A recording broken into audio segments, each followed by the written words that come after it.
আজ ছিল স্কুলের স্পোর্টস ডে। সকালের বাতাসে যেন একটা অন্য রকমের অনুভূতি। স্কুলে ঢুকেই যেন মনটা মনে হলো যে আজ বই খাতার দিন নয়, আজ হচ্ছে মাঠের দিন। চারিদিকে রঙিন ফিতা, মাইকের আওয়াজ, বাচ্চাদের হাসি আর চিৎকারে পুরো পরিবেশটাই কিন্তু জীবন্ত হয়ে উঠেছিল। স্পোর্টস ডেতে আসলে একটা আলাদা অনুভূতি কাজ করে। এই দিনটাই বাচ্চারা শুধু কিন্তু প্রতিযোগিতা করে না, দেখবেন এটাতে একটা সাহস প্রকাশ করে।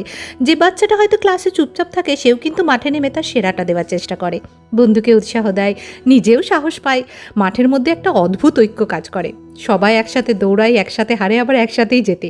কেউ পড়ে গেলে অন্যজন হাত বাড়িয়ে দেয়। স্পোর্টস আমাদের শেখায় জেতাটা যেরকম গুরুত্বপূর্ণ, সেরকম চেষ্টা করাটাও গুরুত্বপূর্ণ।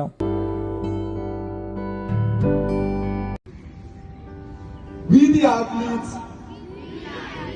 swear that we will take part. মা বাবাদের জন্য কিন্তু এই দিনটা ভীষণ একটা অন্যরকম উত্তেজনাপূর্ণ, কারণ এই দিনটাতে আমরা দেখি আমাদের বাচ্চাদের মধ্যে একটা অন্য রূপ, আত্মবিশ্বাসী, সাহসী, নিজের চেষ্টার উপর ভরসা রাখা একটা ছোট্ট মানুষ। তারপরে আসে সেই মুহূর্তটা, যে মুহূর্তে একজন মায়ের মনটা গর্বে ভরে ওঠে, যখন মাইকে তার নিজের সন্তানের নাম উচ্চারণ করা হয়। আমার এরা দুটো প্রতিযোগিতায় অংশ নিয়েছিল। ফলাফল ঘোষণার সময় নাম ডাকা হলো, একটাতে প্রথম আর একটাতে তৃতীয়। দুটো মেডেলের অধিকারী হলো সে। একটা বাচ্চা যখন তার মেহনতের জন্য পুরস্কৃত হয় না, তখন শুধুমাত্র পুরস্কারটা নয়, ওর ভেতরের আত্মবিশ্বাসটা যেন অনেকটা বড় হয়ে ওঠে। ও তখন বুঝতে শেখে যে আমি পারি। এই ছোট্ট স্বীকৃতিটুকুই ওর মনোবলকে কতটা শক্ত করে দেয়, সেটা বাইরে থেকে বোঝা যায় না। সেই মুহূর্ত থেকেই হয়তো সে নিজেকে নিজের অজান্তেই পরের প্রতিযোগিতার জন্য প্রস্তুত করে নেয়। আগামীবার আরও ভালো করার একটা ইচ্ছে জন্মায়। আমার মনে হয় প্রত্যেকটা বাচ্চা যদি এইটুকু উৎসাহ পায়, তাহলে ওদের সামনে এগিয়ে যাওয়ার পথটা অনেকটাই সহজ হয়ে যায়।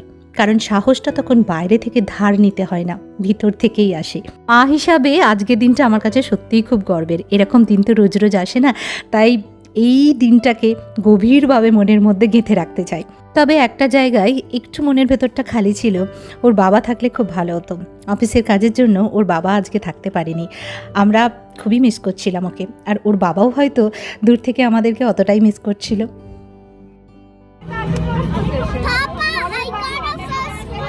বাড়ি ফেরার পথে ওর জন্য একটা ফুলের তোড়া কিনেছিলাম। আজকের দিনে এটা তো ও ডিজার্ভ করে, বলুন। কেমন লাগলো আজকের এই ব্লগটা জানাতে ভুলবেন না, আর আমার ছোট্ট মেয়েটাকে আশীর্বাদ করতে ভুলবেন না। দেখা হচ্ছে নতুন একটা ব্লগে। নমস্কার, ভালো থাকবেন।